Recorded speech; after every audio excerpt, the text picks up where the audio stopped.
Pericardial fat can behave both as brown and white adipose tissue in different situations. In healthy persons, epicardial fat behaves like brown adipose tissue and utilizes fatty acids, preventing local pro-inflammatory action and providing nutrition to adjacent tissue. On the other hand, in obesity, it functions like white adipose tissue, which causes lipolysis and release of fatty acids, which are pro-inflammatory.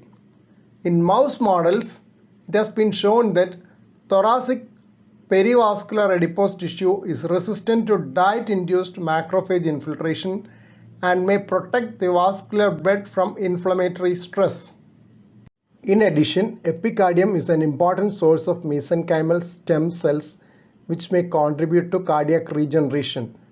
When the oxidative stress is low, epicardial adipocytes secrete adiponectin.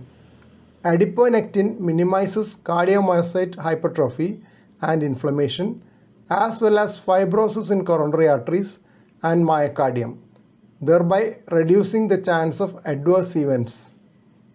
Local and systemic concentrations of adiponectin have been inversely correlated to the presence of coronary artery disease.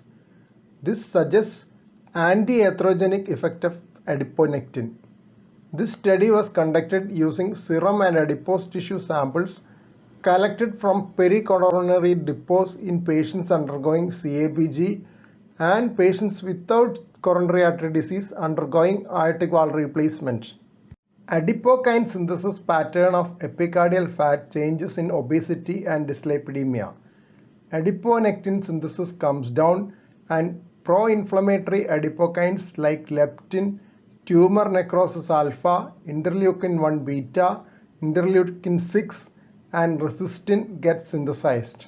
These cause macrophage infiltration, destruction of microvasculature and increase in fibrosis.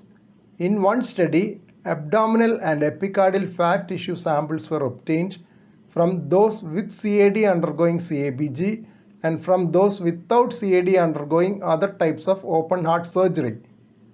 Tissue levels of tumor necrosis factor alpha, interleukin-6 and leptin were significantly higher in those with CAD.